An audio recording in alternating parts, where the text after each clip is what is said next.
Boa noite. Cadê as pessoas? Acho que o pessoal foi embora por causa da prova. Ficaram arrasados. Todo mundo. Eu também estou arrasado, mas... Não, mas eles estavam aqui assim. Era prova de quê?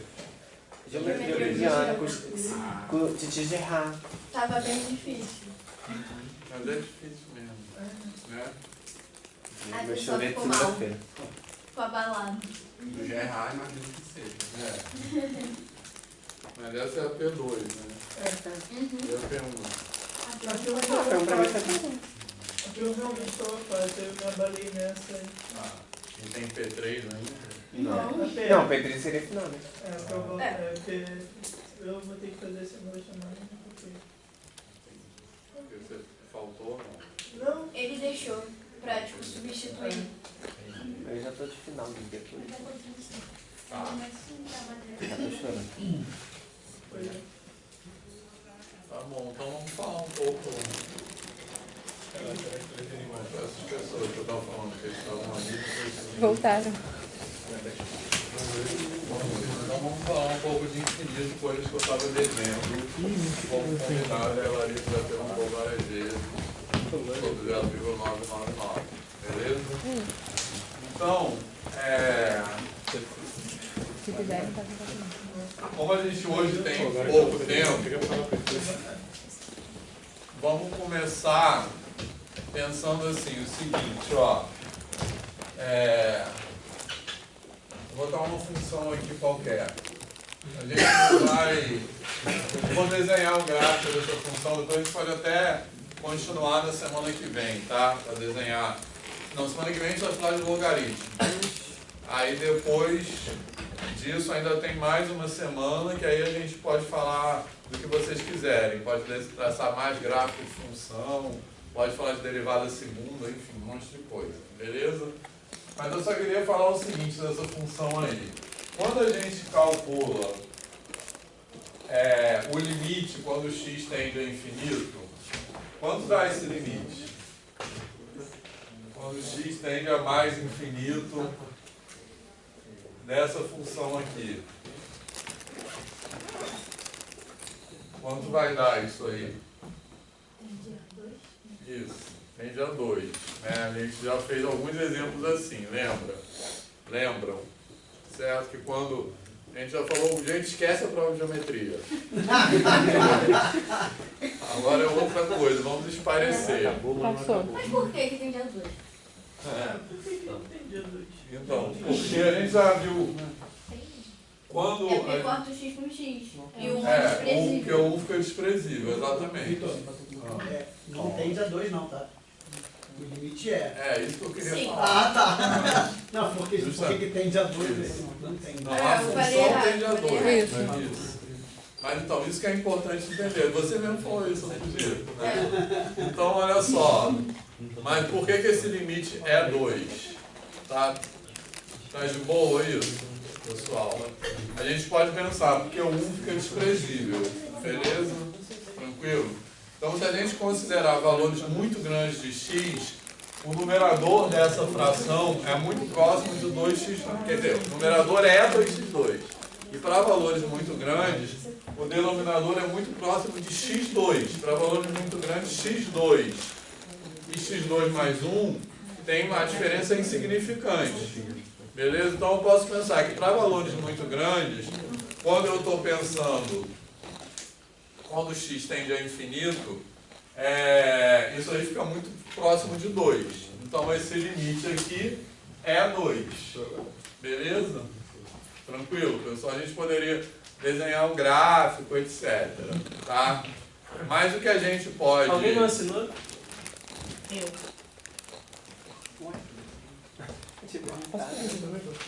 Mas o que a gente pode... o que eu queria chamar a atenção aqui é o seguinte. Se a gente for desenhar o gráfico, esse 2 vai ser uma cinta horizontal, tá de boa? Certo?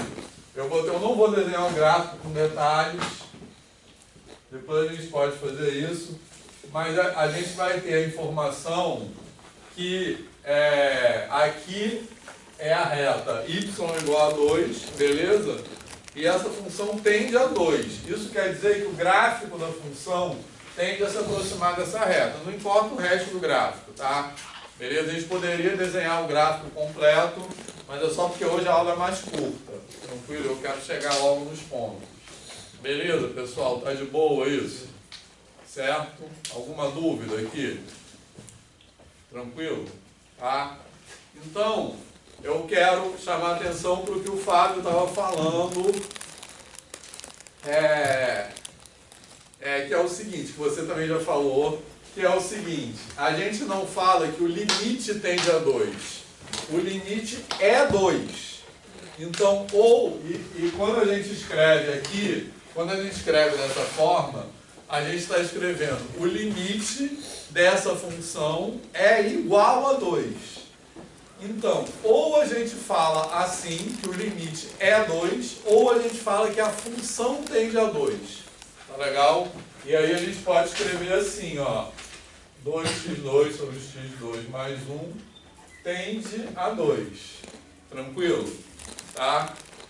Bom, e aí isso que eu vou falar agora é importante para entender o 09999, beleza? Que é o seguinte, quando a gente fala de limite, a gente tem algo que está variando, certo? Que no caso, o que está variando? É essa função aqui. Essa função depende de x, esse f de x, ele depende de x.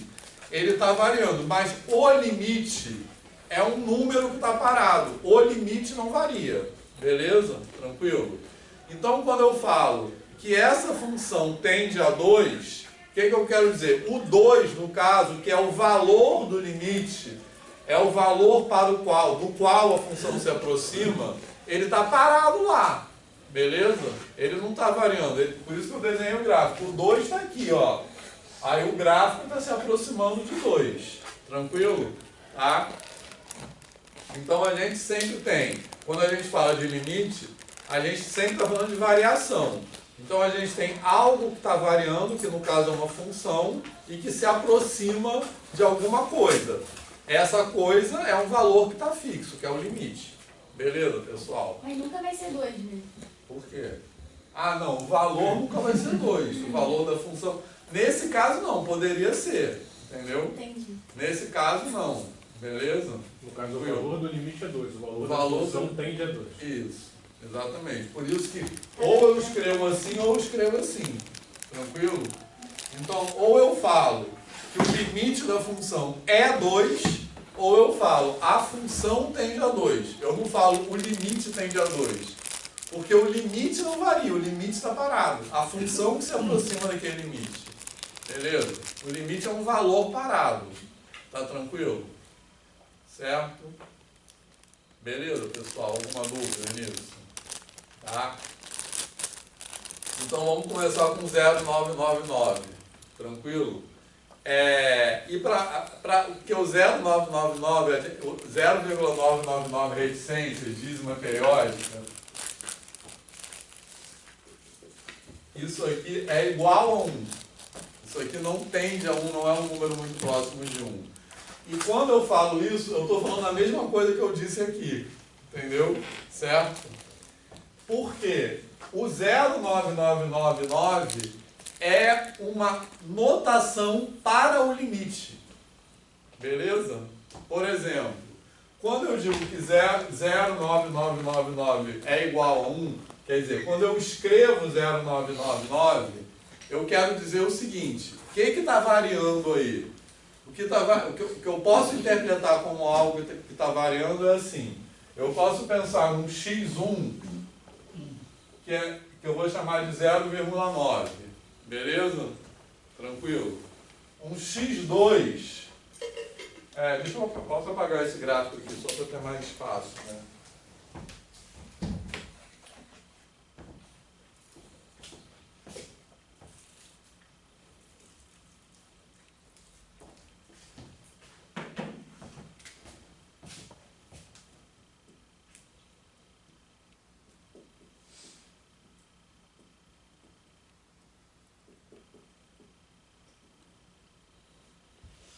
Beleza?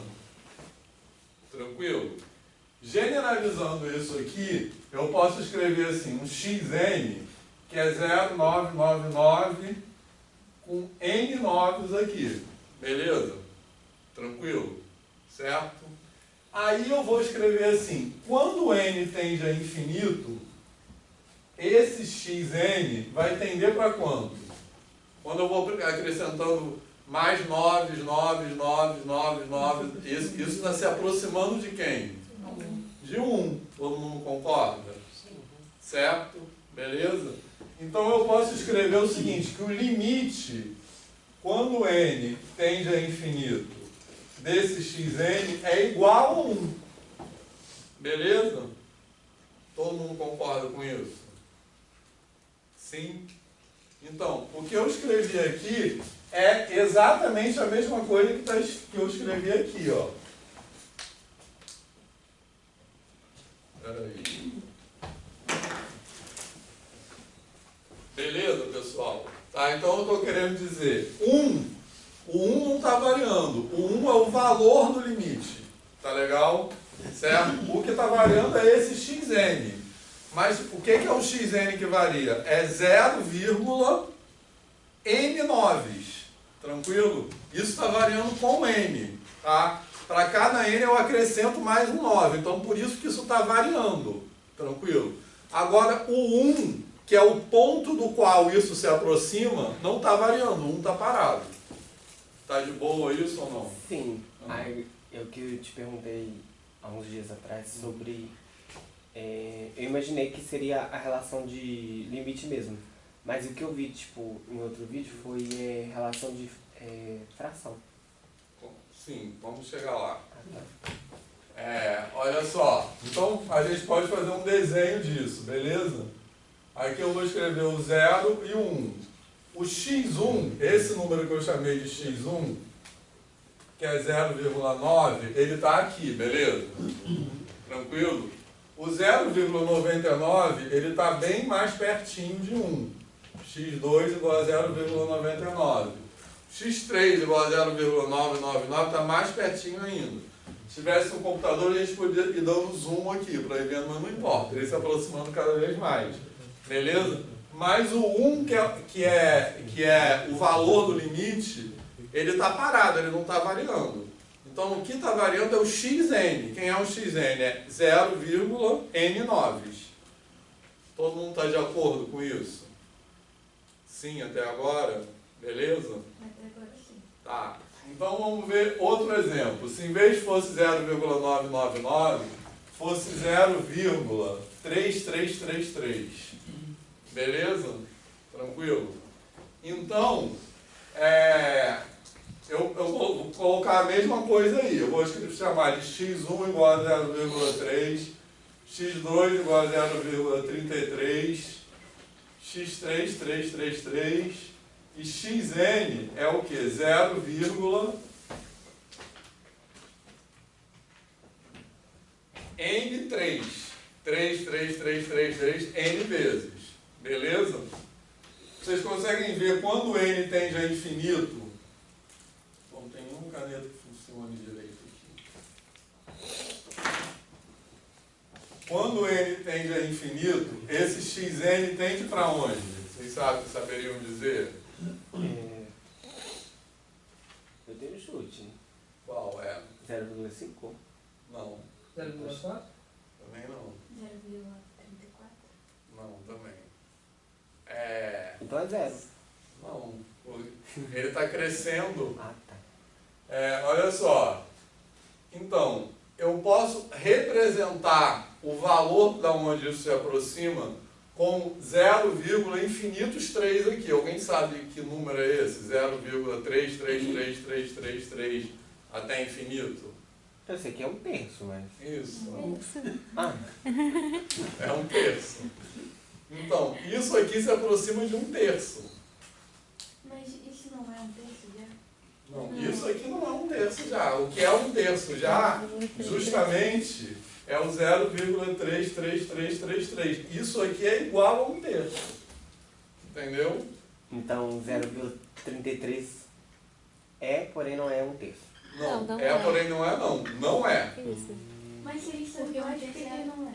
3 Não, Não, porque é aquele igual- é infinito, gente. infinitamente 3, aí é um terço. Quando é Isso. tipo 3, 3, 3, 3, Isso. já É, não só é um terço. terço. Se tiver Isso. fim, não é. É.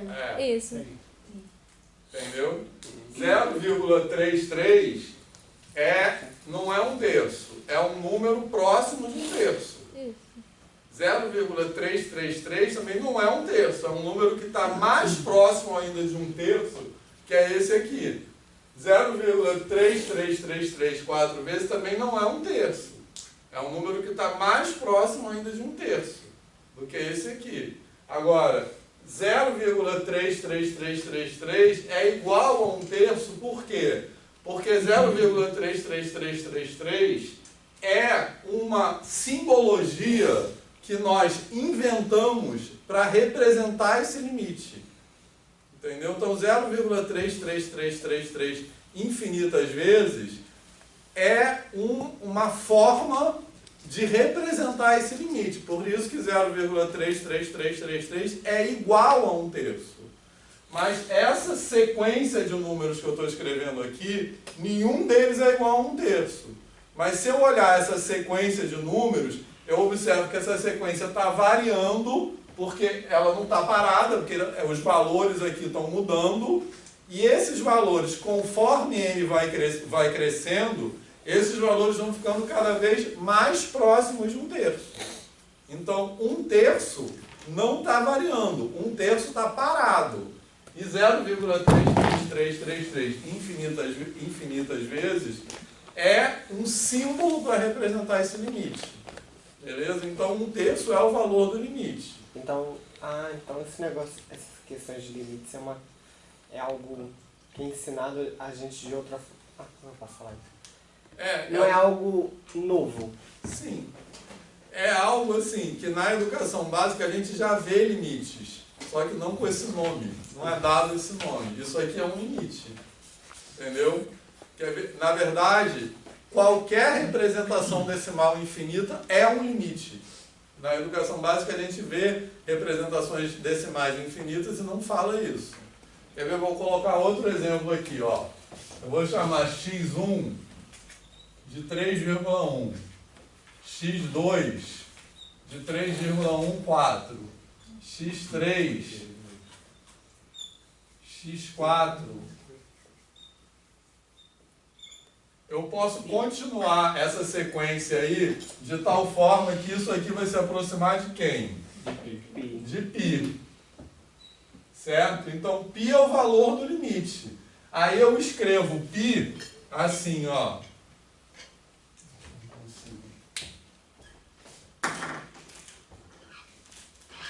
Pessoal estagiário aí com caneta.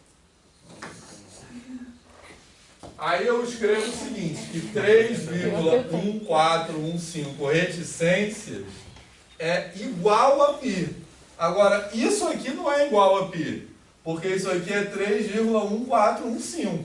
Isso aqui não é igual a π. Isso aqui é um número que está mais próximo de π do que esse.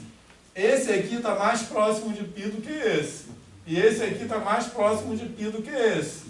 Então, esses números estão variando e se aproximando de um limite. Quem é esse limite? É um número com infinitas casas decimais, que é o π. Beleza? O 0,333 é exatamente o mesmo caso, e o 0,9999 também é exatamente o mesmo caso. Beleza? Então, o 0,999 é uma notação para representar, quer dizer, o que eu quero dizer é, o 0,999 com reticências é uma notação para representar o valor desse limite. Então, o 0, infinitos noves é diferente do que todos esses aqui. Porque esses aqui eles não têm infinitos noves. Beleza? Ele pode ter 1 milhão de noves. Beleza? Agora, 0,9999 reticências, infinitos 9, é o próprio limite da onde isso aqui se aproxima. Agora, quem é esse limite? É 1. Por isso que 0,9999 é igual a 1. E aí, eu quero dizer o seguinte, esse caso aqui é exatamente igual a esse caso aqui, que é exatamente igual a esse caso aqui. E aí, quem está convencido já disso? Muito fácil de engolir, não. Não é. Não é, e é, Gabriel? Eu acho que, analisando os conjuntos assim, pelo que eu entendi da explicação, um valor seria igual a outro valor se não tivesse nenhum número entre eles, né? Isso é uma forma de pensar também. Não tem Beleza? número Não maior tem. do que 0,999 infinito que se aproxime de 1. Então acaba que... Sim, que o Gabriel está falando é outra forma de pensar, tá? A gente sabe que entre dois números reais sempre tem outro número real, concorda? Beleza? Por exemplo, entre 0,9 e 1. 0,9 está muito pertinho de 1. Mas entre 0,9 e 1 eu posso encontrar um número. Beleza? O próprio 0,99 está entre 0,9 e 1. Tranquilo? Tá legal? Certo? Mas se 0,9999, esse número aqui, ó, se esse número fosse menor do que 1, se esse número fosse diferente de 1, beleza? Eu teria que encontrar um número entre esse cara aqui e 1. Que número é esse? Que está entre esse cara aqui e 1? Não existe. Beleza? Porque como é que eu posso colocar um número entre 0,9 e 1? Eu posso acrescentar um 4 aqui, por exemplo. Eu posso acrescentar qualquer outro algarismo depois desse 9. E aí eu vou encontrar um número entre 0,9 e 1. Tranquilo? Mas se tem infinitos 9, não tem depois. Aí é que tá. O infinito não tem depois. O infinito é para sempre. Beleza? Certo? Então, isso é outra que o Gabriel falou. É outra maneira de entender por que 0,9999 é 1. Essa é mais fácil. Eu também acho. Mas eu quero dizer também que o Eric tem toda a razão. Não é para achar, eu não quero convencer vocês de que isso é algo fácil, é algo razoável. Esse estranhamento é a maneira certa de pensar, certo? Mas a ideia é a gente lidar com esse estranhamento. Fala. De novo, eu acho que é mais convincente se a gente também partir do que a gente já sabe na matemática. Sim. Um número dividido por ele mesmo é igual a 1. Se você pegar 1 e dividir por esse número, eu não sei se dá para fazer na prática, mas com algum sistema de computador, tem que dar 1, porque são o mesmo número. Aí já é mais difícil de fazer isso. Mas olha só, posso apagar isso tudo? Vocês querem tirar foto? Mas eu acho que... Posso Gabriel. aqui? Claro. Gabriel, Eu vou pegar uma água. tem uma parada que ele falou que é muito legal. É o seguinte, talvez para a educação básica, o que você falou é muito importante, tá? Porque tem várias maneiras de você falar do mesmo número, né? 12, 3 vezes 4 é 12. Né? 2 vezes 6 também. Então tem várias maneiras de você chegar no 12. É mais ou menos isso que eu acho que você está falando. Então, por exemplo, 3 dividido por 3 é 1. É uma maneira de representar o 1. Né? 5 dividido por 5 é uma maneira de representar o 1. Então tem diversas formas de representar o 1. Uma outra maneira de representar o 1 é o 0,999. Ou seja, mais uma maneira de representar o 1. Né? Que isso, inclusive, para quem já viu como é que faz? Né? Bota para fazer a operação algébrica. Já viu como é que vira o 9 sobre 9? Não? Isso que eu ia falar pra ele mostrar que eu tinha visto na internet, que é comparar... Eu achei que o Vitor já tinha feito isso. Não? Não, assim, porque, bom, não vou apagar o que ele está fazendo. Mas é possível, inclusive, algebricamente mostrar como é que vira 9 sobre 9. É isso que eu tinha visto, porque eu não sabia que era conceito de limite, essas coisas. Eu nunca tinha visto nada sobre cálculo, nunca nem me interessou, tá? Mas agora sim eu tô começando a gostar. Mas a questão é que eu tinha visto da forma mais tranquila, que é sobre fração. Então, vamos falar sobre isso. Eu estou falando para ele que, assim, que o Gabriel levantou, acho que é muito importante, Vitor, que na educação básica, chamar atenção para essas várias maneiras de você representar o mesmo número. Né? Por exemplo, se você faz 3 vezes 4 é 12, 2 vezes 6 é 12, né? 5 dividido por 5 é 1, 3 dividido por 3 é 1. Algebricamente dá para se chegar ao fato de 9,999 ser 9 sobre 9.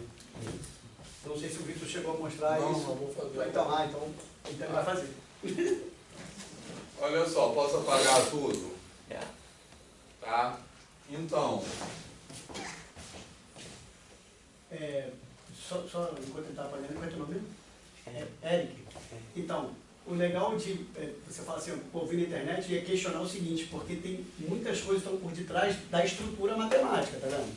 Porque uma coisa não é daí que vai chegar lá no 1/3. É por conta do que acontece com o 1/3, a estrutura matemática se vale daquilo para estruturar todo o estudo que faz, por exemplo, dos infinitésimos, essas coisas todas, né? É que o Vitor ali está usando a estrutura, dizer que aquilo ali é o limite. Né? E o limite você já faz, porque você faz isso na prática. Quando você pega 1 e divide por 3, o sistema de numeração te obriga. Tem que dividir sempre de 10 em 10 pelo nosso sistema decimal posicional. Quebrou, bota a vírgula e vai lá. Décimos. Quebrou, centésimo. Quebrou, milésimo e assim vai. Né? Mas isso é dizer que está na estrutura matemática, mas a partir do que é na prática mesmo. Está na estrutura matemática, mas a partir da prática.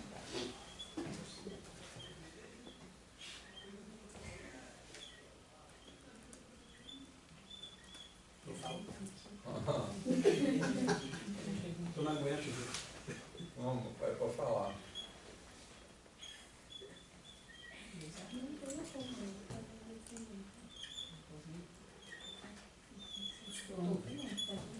Olha só.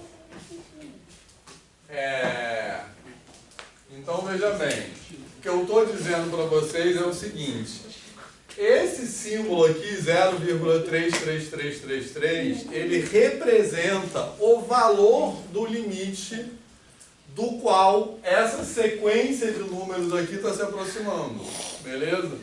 Então, olhando para essa expressão aqui, isso aqui está variando, beleza? Isso aqui não está variando. Isso aqui é um valor que está parado, beleza? Tranquilo? Por que isso aqui está variando? Porque isso aqui depende de n. Então, por isso que está variando. Para cada valor de n que eu colocar aqui, esse valor aqui vai mudar. Ele vai ser 0,3, depois 0,33 e assim por diante. Isso aqui não está variando. Isso aqui é o valor do qual isso aqui se aproxima. Beleza? Isso aqui é um símbolo para representar esse valor. Tranquilo? Certo? Então, isso é uma invenção da matemática hoje, assim. Então, você escreve assim para dizer, para querer representar isso. Tá? E aqui é exatamente a mesma coisa. Tranquilo? Tá? Agora, fazendo a coisa da fração que o Eric está falando. Como é que, se eu não soubesse que isso aqui é 1/3, como é que eu poderia descobrir que isso é 1/3? Certo? A gente já fez essa conta aqui. Eu posso chamar isso aí de x, por exemplo. Faz de conta que eu não sei que isso é 1/3. Beleza? Vou chamar isso de x. Tranquilo? Aí eu vou pegar esse x aqui e vou multiplicar por 10. Se eu multiplicar isso aqui por 10, beleza? Quanto vai ficar isso aqui? 3,3333, beleza? Tranquilo? Tá? Só que, quando eu multipliquei por 10, a gente pode pensar assim, o primeiro 3 que estava aqui depois da vírgula, ele passou a ser inteiro. Eu transformei décimos em inteiros. Por isso que deu 3,33, beleza? Tranquilo? Certo? Só que, depois da vírgula, ele continuou tendo a mesma quantidade de 3, porque essa quantidade é infinita.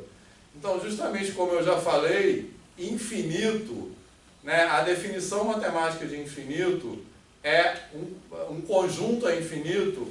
Quando a gente tira um pedaço, a gente pode tirar um pedaço e ele continuar com a mesma quantidade. Beleza? Então, esse 3 aqui que estava nos décimos, quando eu multipliquei por 10, o décimo passou a ser inteiro. O centésimo passou a ser décimo e assim por diante. Só que como tinha infinitos 3 aqui, aqui continua infinitos 3. Então, quando eu subtrair, quando eu fizer 10x menos x, quanto vai dar isso aí? 3. justamente porque tem uma quantidade infinita de casas decimais depois da vírgula. Então isso aqui vai dar 3. Beleza? Certo? 9x igual a 3. 9x igual a 3. Mas por que aqui deu 3? Porque o que estava depois da vírgula cancelou. Tá? Então 9x é igual a 3. Então x é igual a 3 nonos, que é igual a 1/3. Beleza? Tá? Agora se a gente fizer a mesma conta com 0,999, vou multiplicar isso aqui por 10. Então vai ficar 9,9999. Beleza? Agora eu vou subtrair. 10x menos x vai dar igual a quanto? Subtraindo isso disso. 9. Então eu vou ter 9x igual a 9, logo x igual a 1. Então é outra maneira, que é o que o Eric estava falando, de perceber que isso é igual a 1. Beleza? Que de novo, que vem daquilo que ele falou, que não existe outro número real entre esses dois números. Eu acho que isso, na verdade, é a forma mais convincente. O que ele falou da estrutura matemática ser desse jeito. A estrutura matemática, o nosso conceito de número, como a gente entende hoje, e é importante dizer que tem outras construções numéricas, tá? Mas a maneira, porque tudo isso que eu estou falando é baseado no conceito que a gente aceita hoje do número real, beleza? Isso não é a única maneira possível de dizer o que é um número, existem outras formas de dizer o que é número. Mas a maneira que a gente... Existe que a gente chama de números hiperreais, que é outra coisa. Mas a maneira como a gente entende número real hoje, a estrutura dos números reais, ela tem essa característica, que é a característica que a gente chama de densidade. O que quer dizer densidade? Entre dois números reais, sempre eu tenho que conseguir achar um outro número real. Na verdade, entre dois números reais tem sempre infinitos números reais.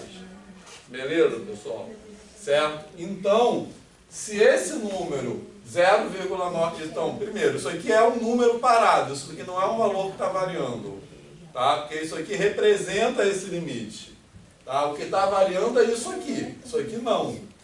Então, se isso aqui fosse menor do que 1, eu teria que ser capaz de encontrar um número entre esse cara e 1. Mas como é que eu vou fazer isso? Eu não tenho como colocar um 9 depois, porque não tem último. Aí é que tá. Porque infinito não tem último, beleza? Ele continua para sempre.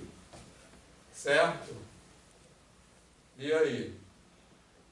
Mas eu quero dizer também que a postura intelectualmente correta é duvidar disso, não é aceitar isso não, tá?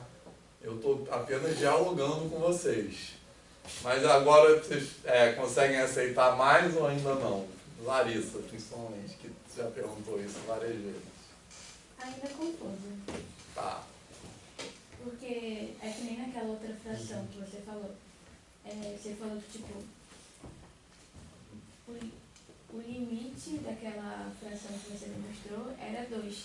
Só que a fração não era 2. Então, ao mesmo tempo, tipo, sei lá, não cabe na minha cabeça falar que 0,999 é igual a 1, se o limite dele é igual a 1. Por quê? Porque não é o limite dele, ele é o limite. Entendeu? Ele é o limite disso. Mas o 0,999 ele não tem um limite. Só pode ter um limite algo que está variando. 0,999 não está variando, ele está parado. Ele é o 2. A analogia com aquela outra fração é que ele é o 2. Entendeu? Então, mas na minha cabeça não entrou como é que a coisa é o limite. Sim, eu sei, é mais difícil mesmo. Mas o 0333? Também não entra na sua cabeça ou é mais fácil que 0999? É a mesma coisa. Talvez seja a ideia do próprio limite. E não exatamente... Porque tem umas representações que são numéricas. Se você vai ensinar, por exemplo, fração para criança, assim, se você pergunta assim, numericamente, o que é maior, 1/3 ou meio?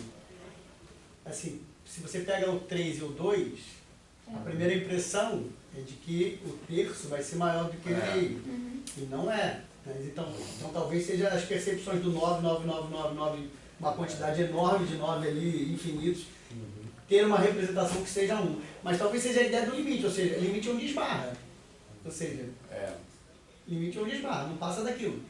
E ele não está variando, mas tudo aqui está. Ele não está. Então o limite é isso aqui. Então quando está dizendo que o 0,999 é o limite, é onde é a parede. Então ele é a parede, ele não está mexendo. Então, o 0,999 ele não tende, ele é. O 0,333 também não tende, ele é. Assim como o π não tende. Entendeu? Ele é um lugar ali, parado. Se você pegar na reta numérica, ele é um lugar. Então, eu escrevo assim, ó. Ele é um ponto na reta. Então ele é a parede, ele é onde vai parar. É ali, ele está parado na reta. Essa ideia de limite é muito filosófica quase. É.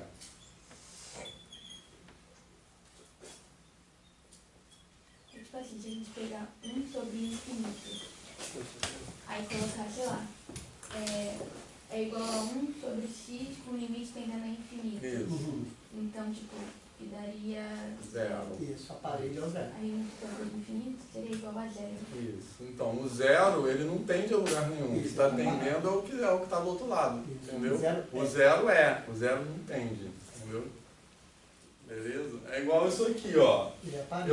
Ou eu escrevo π é igual a 3,14 reticências, porque esse 3,14 reticências, essa reticências aqui, ela serve para indicar que eu tenho infinitas casas decimais desse lado.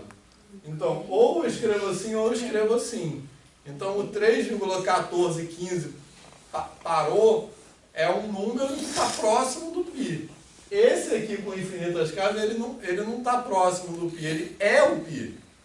Da mesma forma que o 0,99 ou 0,33, ele é o limite. Aqui não tem variação. Ali aqueles 3 pontinhos é uma indicação de sem fim. Mas ele está lá, ele vai bater na parede, o limite não vai passar dali.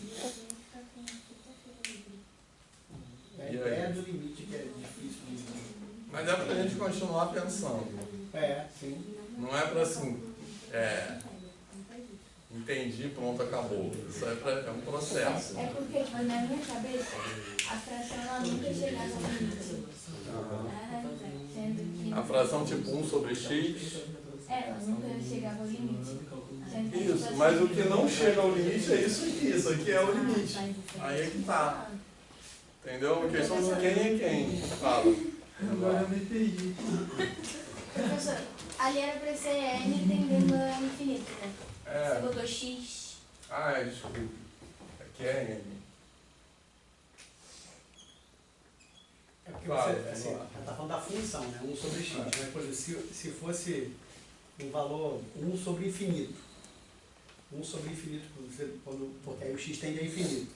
Você transformou esse 1 sobre x numa variação. Essa variação ela não passa de algum lugar. Esse lugar que ele não vai passar, a variação dele, é o 0. Então é o limite dele. Então o limite é 0. Que é isso aqui, ó. Então, 1 sobre x. Quem está variando é 1 sobre x. Porque cada valor de x que eu colocar aqui vai dar um valor diferente. Beleza? 1 sobre x não é um número que está parado. Representa uma função que ele está variando. Então, se eu colocar aqui x igual a 5, vai dar 1/5. Se eu colocar x igual a 10, vai dar 1/10. Beleza? Mas, conforme eu vou fazendo nessa variação os valores de x tenderem a infinito, isso se aproxima de 0. Então, o 0 não se aproxima de ninguém. O 0 é o ponto que está parado na reta da onde esses valores se aproximam. Beleza? É que nem você falou para pensar no x grande. Isso. Não é para pensar no x como infinito, porque aí não vai dar certo. Porque infinito não é um número. Exatamente, você tem que pensar num x grande. Tipo assim, o maior número que você possa imaginar. Se você dividir 1 por esse número, o maior número que você possa imaginar vai dar quase 0. Isso, mas não vai dar 0 ainda. Exatamente. Isso aí. Fala, Gabriel. Então a gente tem que pensar no infinito como se fosse um número, né? Um número de valor definido. Não é um número que está crescendo, né? É um valor, ele é... Não, aqui o infinito representa uma tendência, entendeu? Então é um crescimento. Quando eu falo que algo tende a infinito, eu quero dizer que ele cresce indefinidamente, entendeu? Beleza? Então, quando eu escrevo aqui x tende a infinito, Eu quero dizer que a variável x que está variando assume valores cada vez maiores. Beleza? Mas talvez seja uma outra pergunta, porque assim, aquilo ali é diferente, por exemplo, de um terço. O 3 é fixo, o 3 não está variando. O que está sendo colocado? É uma infinitude de algarismos para representar aquele lugar ali, por exemplo. Aquele lugar ali é o zero. Mas um terço, a representação dele, se você for usar o sistema de numeração decimal, aí sim, aí você bota infinito. Você vai ter condição de botar infinito os 3? Não, então você bota 3 pontinhos. E aquele número não é uma variação. Aquele número é um terço. Ele está lá no lugar de um terço. Ele é um terço. Está parado. Só que a representação dele, quando a gente usa, é uma representação que precisa ser inventada. Aí bota 3 pontinhos. Uma forma visual de você pensar no limite é o paradoxo de Aquiles com a tartaruga. Sim. E Aquiles nunca vai conseguir chegar perto da tartaruga porque sempre tem um espaço. Vai ter sempre algum número no meio. Sempre um espaço cada vez menor, mas sempre um espaço que existe ali entre os dois. Então, o paradoxo de Aquiles e a tartaruga é PG. Mas e aí? Fala aí, o que vocês estão pensando? Mas você tinha falado antes que PG, acho que era PG, era um limite também, né? PG é um limite também, a soma de uma PG é um limite. Então, esse exemplo que o Júlio falou, o paradoxo de Aquiles e a tartaruga, é a maneira como a gente responde a esse paradoxo hoje é por meio de PG. Todo mundo já ouviu falar no paradoxo de Aquiles e a tartaruga? Vou falar o que é. Mas olha só antes de apagar o quadro, olha só, esse de Aquiles também ajuda a entender. Então, aqui a situação é exatamente igual a essa, certo? Tem uma coisa que está variando e que está tendendo a alguém, está tendendo a algum ponto. Esse ponto da onde está tendendo não está variando, ele está parado na reta. Quem é o ponto aqui? É o zero. Então, 1 sobre x tende a zero. Quer dizer que conforme eu vou botando valores cada vez maiores de x, 1 sobre x está cada vez mais próximo de zero. Beleza? Então o zero está parado. Quem está variando é 1 sobre x. Fala. Então ele nunca vai ser. Nunca vai ser zero. A função. A função nunca vai ser zero. Mas quando ele está falando do limite, ele está falando do número zero mesmo. É. Então é diferente de você falar a função 1 sobre x e o limite da função. Então o limite da função é um número parado. Agora, a função, ela tende. Mas, calma. Porque ela está variando. A função, uma coisa depende da outra. Né? O y depende da variação do x. Mas no caso, então, de 1 sobre 3, o limite ele é igual à função. Não, porque 1 sobre 3 é o limite, né? Isso. Aí você está falando desse caso aqui. Isso. A função que eu estou pegando é essa aqui, é 0,333 com n3, entendeu? Isso aqui é uma função de n, entendeu? Depende de n. Quem faz aqui, até eu botei o x, a Clara falou que botei o x colocado. A variável da função aqui é o n, entendeu? Beleza? Então quem está variando é o n. E isso aqui, 0,333, varia em função do n. Tipo, para n igual a 1 é 0,3. Para n igual a 2 é 0,33. Para n igual a 3 é 0,333. A diferença é que isso aqui, a variável é uma variável natural, só tem valores inteiros, né? É n igual a 1, n igual a 2. E aqui x é variável real, uma variável contínua, que pode assumir qualquer valor, entendeu? Mas do ponto de vista do limite é a mesma coisa, beleza? Eu tenho isso que está aqui é uma coisa que varia em função do n, que depende do n, beleza? Para cada valor do n que eu escolher, isso aqui vai ter um valor diferente. Aqui é a mesma coisa. Para cada valor de x que eu escolher, isso aqui vai ter um valor diferente, beleza? Aí a pergunta é, de onde esses valores estão se aproximando? Nesse caso aqui estão se aproximando do zero. Nesse caso aqui estão se aproximando de 1/3. E aí? Não, calma. Estão se aproximando de 1/3 ou é 1/3? Não. Isso aqui está se aproximando de 1/3. Isso aqui é 1/3. Que a gente não sabe quantas n vezes. Ah, tá. Se fosse infinitas vezes, aí tudo bem. Uhum. Aí seria 1/3. É, isso. Mas é N vezes, a gente não sabe se N é 10, se N é 100, se N é 1000, se N é infinito. É porque é uma sutileza da linguagem que é terrível mesmo, principalmente na matemática. É assim, a função tende, mas o limite da função é. Então quando você bota o limite na frente, não está variando nada, ele está tendo limite, ele é um número. Né? Ou você pode dizer que o limite é o infinito ali quando der esse negócio, mas o limite é. A função sempre vai variar. Então a função pode tender. Aí é sutil esse entendimento, porque ali que o português traz a função de entender. Né? A gente fala e fica cheio de significado cada vez que a gente fala. Mas a função varia. Então se ela varia, se ela está variando, ela pode tender a alguma coisa, a função. Mas o limite, isso. Aí quando ele bota ali na frente ali, se você pega só aquilo ali, 0,3, e cheio de N, sem limite na frente, aquilo ali tende a alguma coisa. Tá? E aí, no caso, se for o N for infinito, ele tende a alguma coisa. Mas quando você bota o limite na frente, você está determinando um número. Aí não está variando, o limite é algum lugar. É a sutileza da E linguagem. aí, Né? tá melhorando. Ainda tem os infinitos maiores do que os outros, É. vamos deixar isso para a semana que vem, eu acho. Mas então, aquele exemplo do Aquiles e a tartaruga, acho que também ajuda a entender isso. Beleza? Por quê? E aí tem uma coisa que é mais filosófica, mas eu acho que é importante vocês entenderem também, como professores e professoras de matemática, que é o seguinte: a matemática não é a verdade. A matemática é uma tentativa de entender as coisas. E não é a única,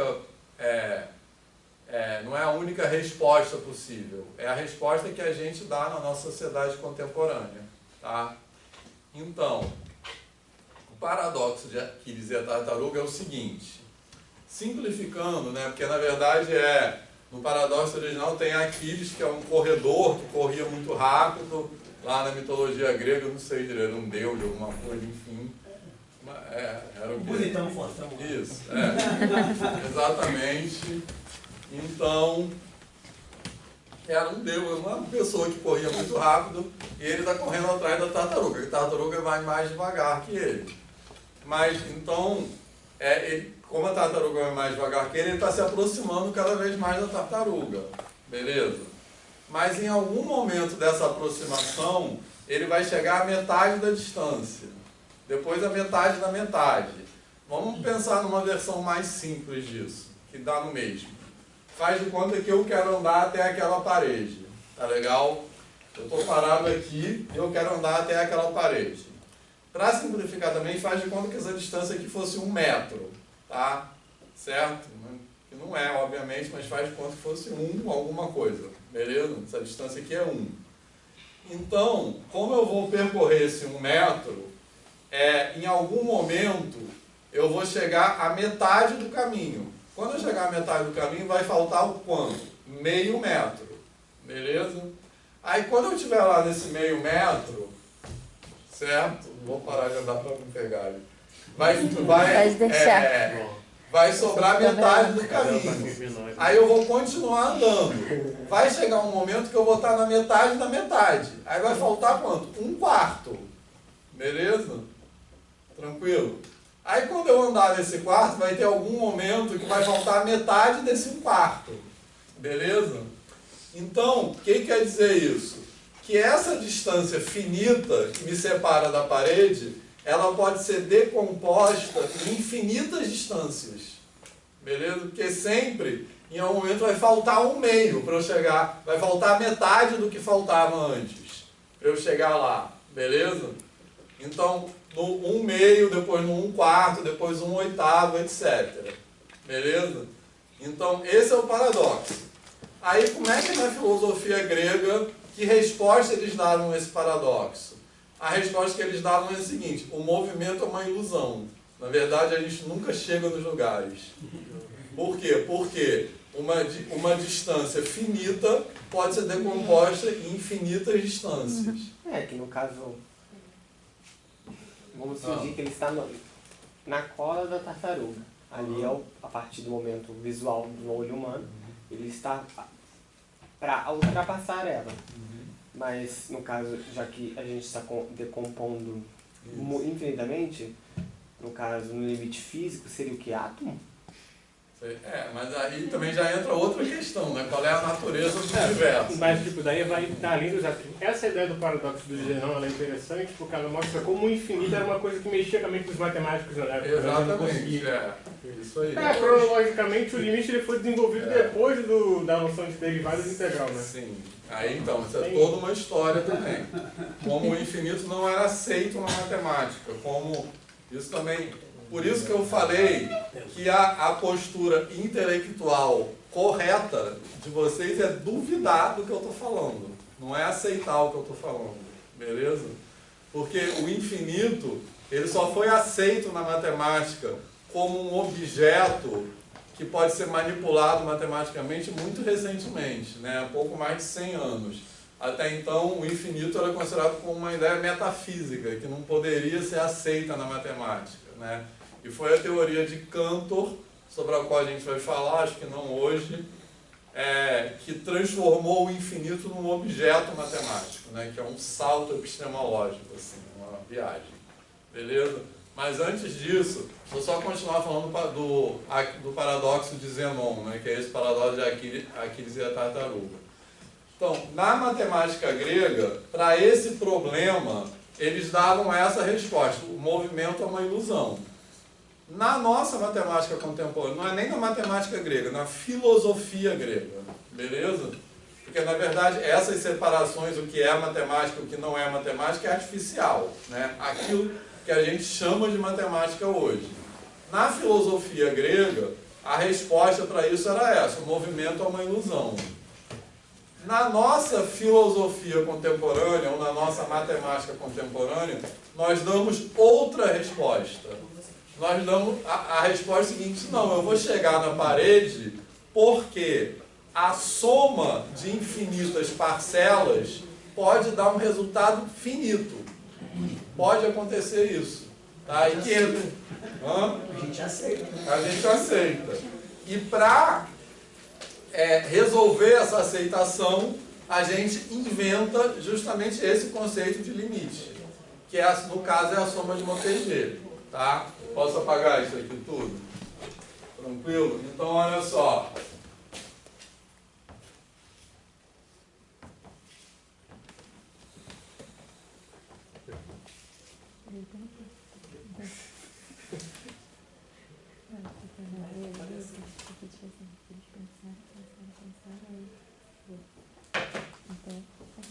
Então, eu quero somar, ó, 1/2 mais 1/4 mais 1/8 reticências. Beleza? Que é esse negócio que me separa da parede.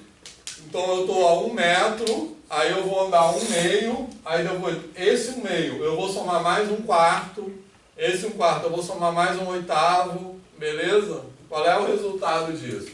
Para visualizar isso, eu acho que uma maneira é representar na reta, tá? Então eu tenho, aqui é 1/2, beleza? Tranquilo? Tá? Vou desenhar 1/2. Aí aqui eu vou desenhar 1/2 mais 1/4, que está aqui, beleza? Tá tranquilo? Aqui eu vou desenhar o próximo. Então, aqui eu vou ter o x1, que é 1/2. x2 é 1/2 mais 1/4. x3 é 1/2 mais 1/4 mais 1/8, que está aqui, ó. Esse é o x3. 1/2 mais 1/4 mais 1/8. Tá de boa? O próximo estaria aqui, que é 1/2 mais 1/4 mais 1/8 mais 1/16. E assim por diante. Tranquilo? Então, esses pontos aqui, eles estão variando. Tranquilo? E nessa variação, eles estão se aproximando de quem? 1. Beleza? Então, essa soma aqui é 1. Certo?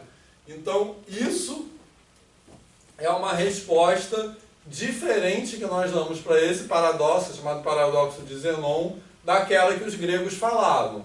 Mas filosoficamente, o que eu quero dizer aqui, que não é nenhuma dessas duas respostas é a verdade. Elas são narrativas diferentes. Beleza? Tá? Então, o que é isso aqui? Que a gente aprende isso, inclusive no ensino médio. Isso aqui é a soma de uma PG infinita. Soma de uma PG infinita é um limite. Beleza? Tranquilo? A gente pode representar...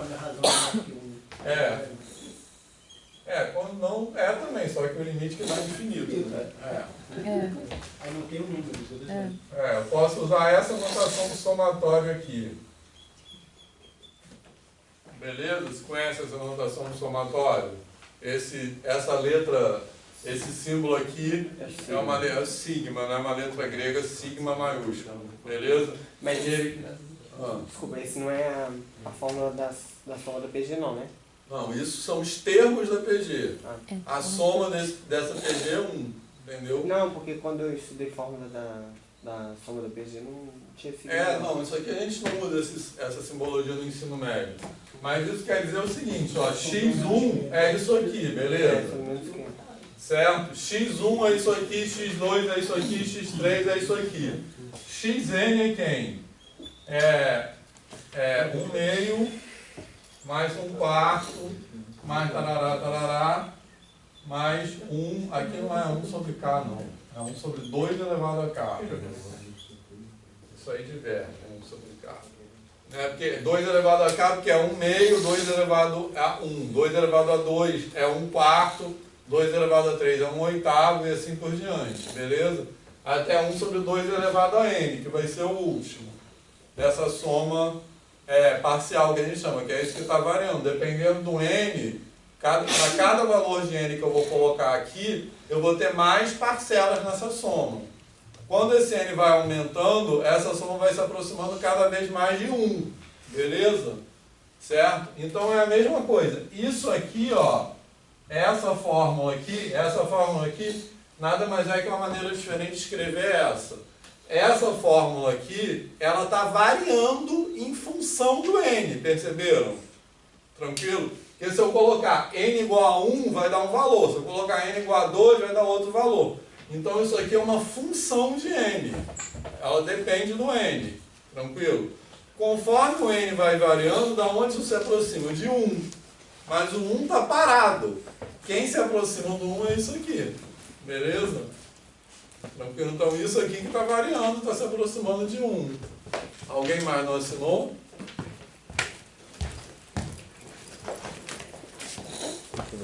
E aí? Quem quer falar alguma coisa?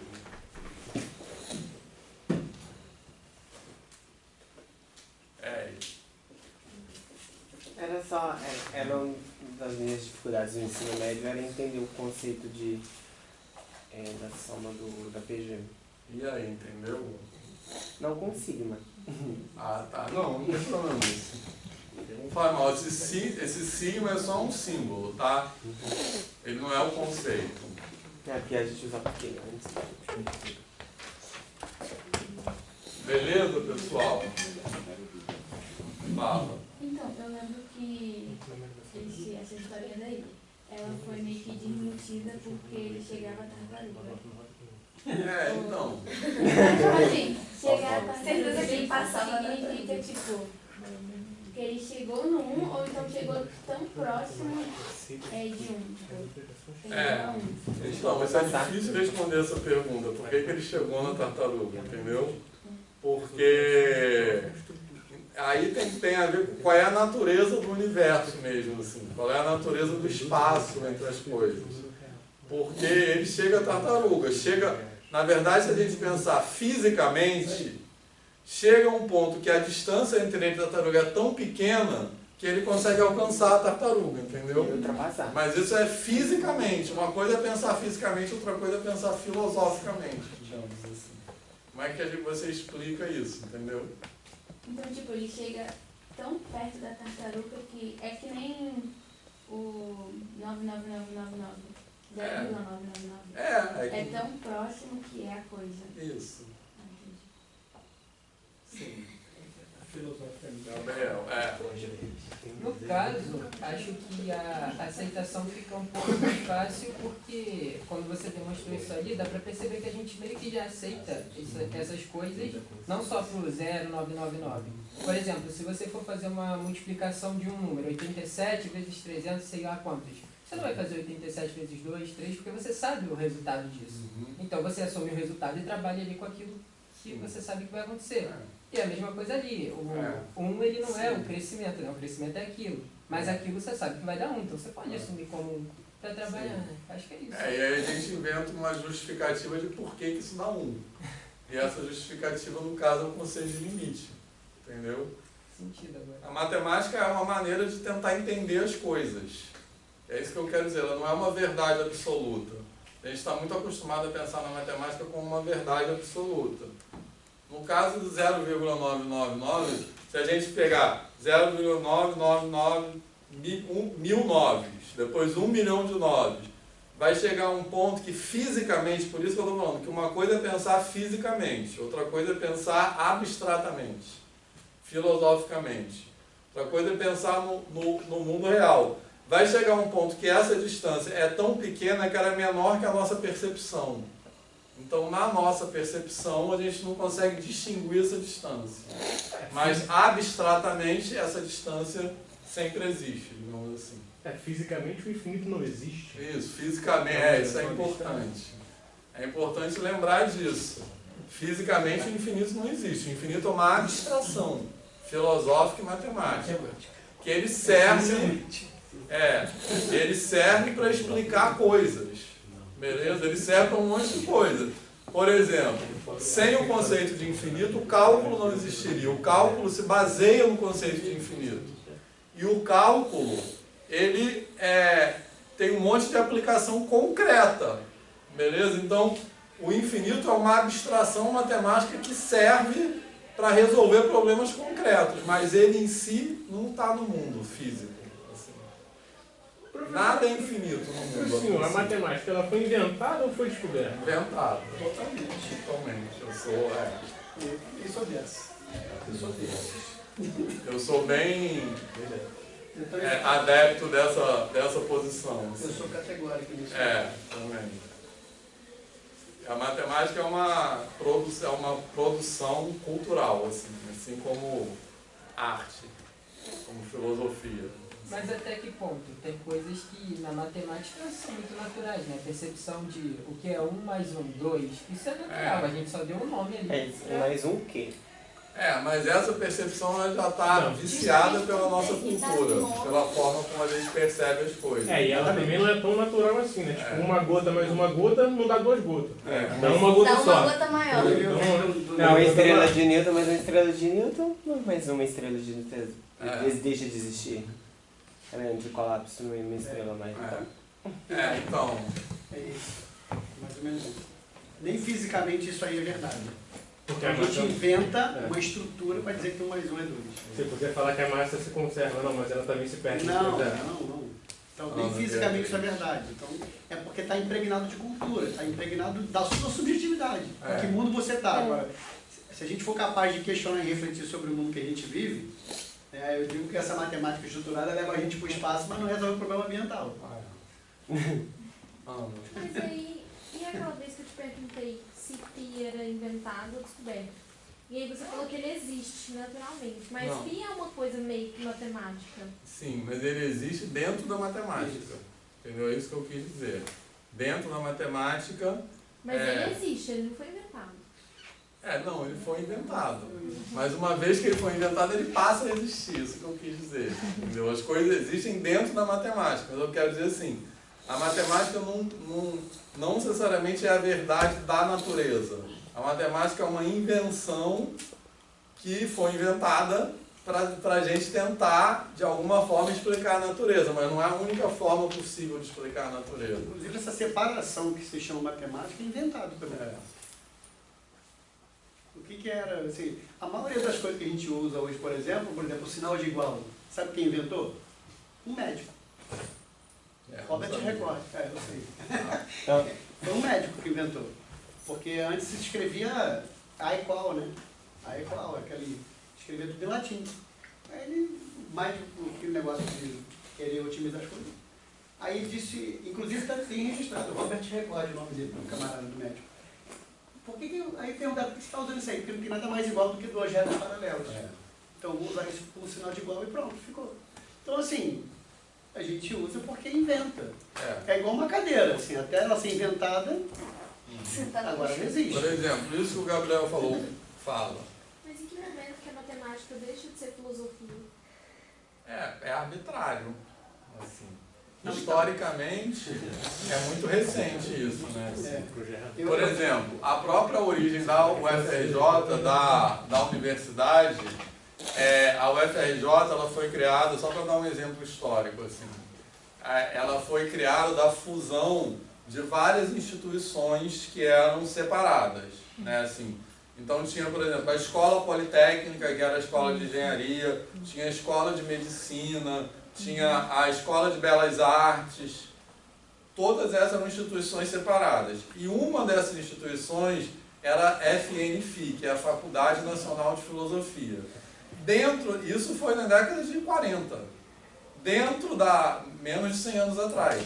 Dentro da Faculdade Nacional de Filosofia, tinha matemática, física, química, história, letras, geografias que ainda não tinha nessa época.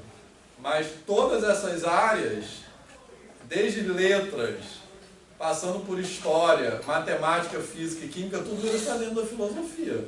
Era dentro da escola de filosofia.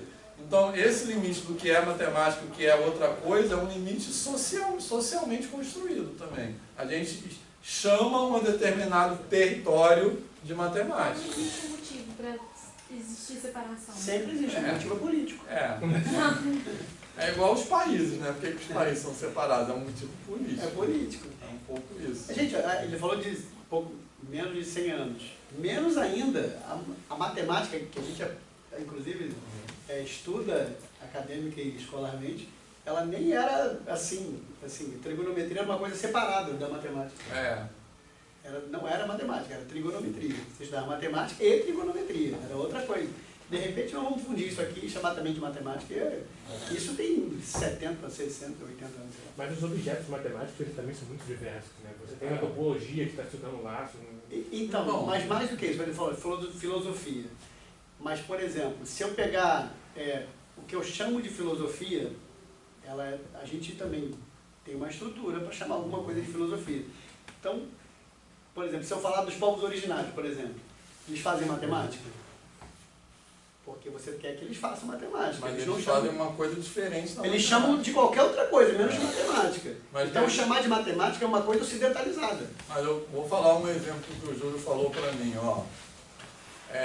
Para mim, eu sou muito ruim em combinatória. Assim.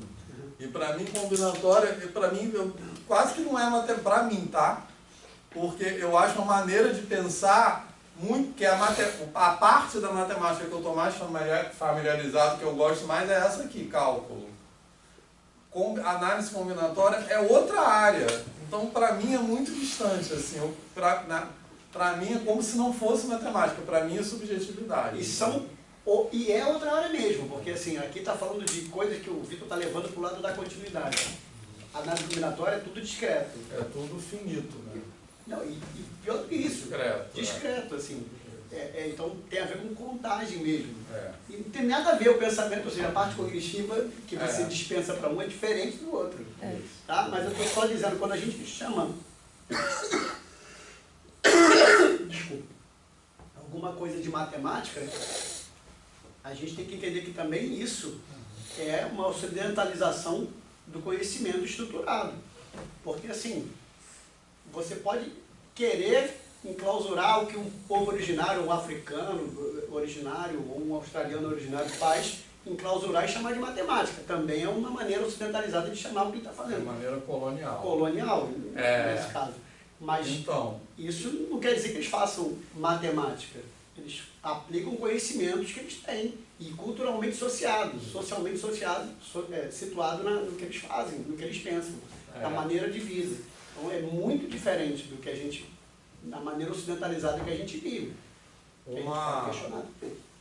uma característica, por exemplo, do nosso conceito de número, que nós naturalizamos muito, mas não é natural, é que o nosso conceito de número ele é o que a gente chama de abstrato. Significa que o nosso conceito de número, o que quer dizer abstrato? Que ele desconsidera a natureza das coisas. Abstrato quer dizer isso, abstrair em matemática quer dizer desconsiderar alguma coisa.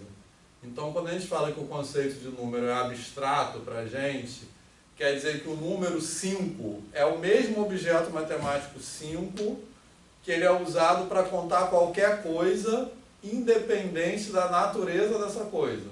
Então, tipo assim, quando a gente fala 5 cadeiras, ou 5 árvores, ou 5 pessoas, é a mesma palavra, é a mesma ideia numérica de 5. Beleza? A grande parte dos povos originários não tem isso. Eles têm palavras, números diferentes para contar coisas diferentes. Então, eles têm formas de quantificar que não são abstratas, que dependem da natureza das coisas. Então, não é que tem uma maneira certa ou errada, é que esses povos percebem o mundo de outra forma. O mundo para eles é outro mundo, entendeu? Então a matemática ela não está no mundo, a matemática produz um mundo. Um sentido de mundo. Um sentido de Essa, mundo. inclusive, produz o sentido de mundo. E a gente não tem como dizer que uma é melhor do que a outra. Porque essa matemática nossa, ela faz um monte de coisa boa, vamos dizer assim, para as pessoas, mas ela faz um monte de coisa ruim também. E a gente não pode dizer que uma coisa é mais desenvolvida que a outra, né? Que os povos originários têm coisas que são muito mais inteligentes, vamos dizer assim, do que a gente. Sofisticadas. Assim. Então, isso que eu quero dizer com a matemática não é a verdade das coisas, entendeu? A matemática é uma tentativa de explicar o que está acontecendo. Beleza? Não tá. Tá filmando só o vídeo, tá vendo, Caio? Ninguém pegou essa. O que mais? De uma forma lógica, né? De uma forma lógica, mas existem outras lógicas também. Porque ela é inventada que ela não faça sentido. Exatamente. Não, ela sempre produz um sentido. Principalmente produz um sentido de mundo, inclusive. Mas não é o único sentido possível. Essa não é quer dizer a que ela questão. não faça sentido, não é isso. Nem que ela não seja importante. Inclusive, por exemplo, falando de lógica, eu lembrei de uma coisa assim. A tabela lógica, já viu aquele negócio? Tabela verdade. Tabela verdade, né? Chama. Tabela verdade. Aquilo ali também é inventado. Aquilo ali é inventado para dar conta daquilo que já acontece na matemática estruturada. Porque se aquilo não fosse daquele jeito, né, então o que a gente faz na matemática não teria validade. Então aquilo ali é daquele jeito porque o que a gente faz como é verdade, então se monta a tabela verdade daquele jeito. É para poder fazer a combinação lógica entre uma coisa e outra. Né? Mas é só isso. Aquilo não vem a priori. A tabela verdade não existe primeiro. É o contrário. Mas aí, tipo, se eu descubro um padrão e aí aquilo ali funciona, aquilo ali vira verdade. Em tese, eu tô inventando aquilo ou na verdade eu descobri aquilo? Então, porque assim, se aquilo ali faz sentido, funciona de todas as formas, porque você está aquilo ali eu não inventando. estaria descobrindo? Você está inventando uma forma, na minha interpretação, tá? Você está falar. inventando uma forma de ler aquele padrão. Pode chegar outra pessoa de outra cultura e ver outra coisa ali. Entendeu? E ainda assim chegar no mesmo resultado. Por outro caminho. Uma coisa interessante. Perguntar sobre a sequência de Fibonacci. Que, tipo assim, teoricamente ela existe na natureza inteira. Só que mas isso é meio. Mas acho que a questão que ele falou também. Isso é meio exagerado, assim, entendeu? As pessoas meio que forçam a barra. Sim. Algumas dessas coisas são verdade, tipo razão áurea, que tem não sei aonde. Algumas dessas coisas são meio que forçação de barra, entendeu? Não é bem assim. Acho que a razão que ele falou também, isso também não só aplica só na matemática de números, também é linguagens, né? Porque a forma que eu falo, vamos supor, eu falo inglês. E eu falo de forma totalmente diferente que um português para passar a mesma mensagem, o mesmo entendimento. Coisa curiosa, ele está falando da linguagem. Por exemplo, eu não sei por que eu chamo isso aqui de cadeira. Né? Você foi ensinado, né? Então, mas tem um motivo em algum lugar tem um motivo de alguém ter inventado esse nome cadeira, beleza? Por exemplo, eu sei por que fogo em Guarani se chama tatá. Eles sabem por quê, da origem dos nomes. Sabe por quê? Porque quando eles lá na origem, botava fogo em galho seco. Fazia o barulho. Estala com som. E aí, então, o fogo é tatá. Então, assim, saber a origem das coisas é uma coisa muito própria, inclusive da oralidade, dessa contação de história para o outro. Então, assim, isso a gente perdeu com o modo de vida da gente, entendeu? E quando a gente traduz pensando na língua, né? É a mesma coisa. A língua, a visão de mundo de uma pessoa que fala uma língua é diferente da outra. Quando você traduz uma língua para você perde alguma coisa, né? Uma língua ao mundo. Aliás, eu queria também recomendar um filme que fala bem disso, a questão da língua, que é aquele A Chegada. Quem já viu esse filme? Já viu? Mais alguém já viu? Não posso falar muito para não dar spoiler. Eu gosto. Eu gosto desse filme também, que ele fala isso, que é um filme de ficção científica, tá? E aí chegam os alienígenas na Terra e aí para entender, para se comunicar com esses alienígenas, eles contratam uma linguista para tentar traduzir a maneira que, na verdade, a maneira de comunicar deles não é nem falada totalmente, né? Enfim, eles fazem uns símbolos lá para se comunicar. E não posso falar muito mais do que isso, mas ele tem a ver com essa coisa, né, de que isso que eu vou falar já é um spoiler, tá? Mas é um spoiler brando. E quando você tem outra maneira de comunicar, você produz outra realidade. É mais ou menos isso que o filme diz. Por isso que eles procuram. Na hora que você inventa uma maneira de comunicar, você está inventando um mundo próprio. Porque eu não encarava 100% como uma linguagem. Eu achava que não existe um padrão. Por exemplo, o cálculo que eu estou aprendendo aqui. Lá no Japão, eles podem mudar a forma como se multiplica, podem usar outros métodos, como se divide, mas a ideia do infinitesimal é a mesma. E aí eu não encarava isso como, por exemplo, eu posso chamar aqui a cor azul de azul, mas aí em outro lugar do mundo pode ser vermelho. E o cara pode crescer. O daltônico pode ser vermelho. O azul se chama vermelho. Aí eu encarava como se fosse uma coisa diferente, não como se fosse uma linguagem também. Esse negócio de produzir sentido de mudou tempo. Vou falar de novo do Guarani Andelva, por exemplo, azul, verde, tudo que está na paleta do azul, é tudo o mesmo nome. Tem aquelas coisas, ou por exemplo, os esquimós, não sei se já viram, tem não sei quantas palavras diferentes para branco. Vocês já ouviram falar disso? É aqueles mais velhos. Guarani também. Então, porque eles vivem na neve, então eles percebem vários brancos diferentes. Pra a gente vai chegar vai ser tudo branco. Entendeu? Porque tem o branco do céu, o branco da terra, o branco tem mesmo. No espectro eletromagnético, o rosa não existe. Ele não existe, ele é uma cor que não chega, você já lembra disso? Eu tinha visto não tem essa volta. Eu tinha visto uma coisa que o RGB, o caso o Red, é uma falsificação, porque na verdade a cor originária não é vermelho, é magenta. Aí eu vi a explicação disso e realmente fez muito sentido. Só que a gente usa o Red por causa que acho que a radiação dele é mais forte do que o magenta. Aí para tecnologia, para geração de imagem, acaba sendo mais conveniente do que usar a cor originária, que é o magenta. Mas o vermelho não é original. Legal. Eu vou dar aula de clone, Eu vou mandar um vídeo, voltando ao conceito de infinito, vou mandar um vídeo para vocês verem que é sobre o Hotel de Hilbert, que é um hotel com infinitos quartos, é um exercício mental. Esse vídeo produzido, o Hotel de Hilbert, foi uma ideia, assim, um exercício mental proposto por um matemático chamado David Hilbert, justamente para explicar as ideias do Cantor, que foi um matemático que propôs um conceito de infinito no começo do século. E aí isso foi no começo do século passado, tá? 1900 e alguma coisa. E aí o pessoal da Unicamp produziu um vídeo para falar do Hotel de Hilbert, que é muito bonitinho. Que eu vou mandar para vocês, que aí a gente vai entrar também na coisa dos infinitos maiores do que outros, que a gente não falou hoje. A gente vai falar sobre isso ainda, mas a princípio, na terça que vem, a gente vai falar sobre o logaritmo. E aí a gente vai falar no link mesmo, que aí eu preciso realmente do computador, tá?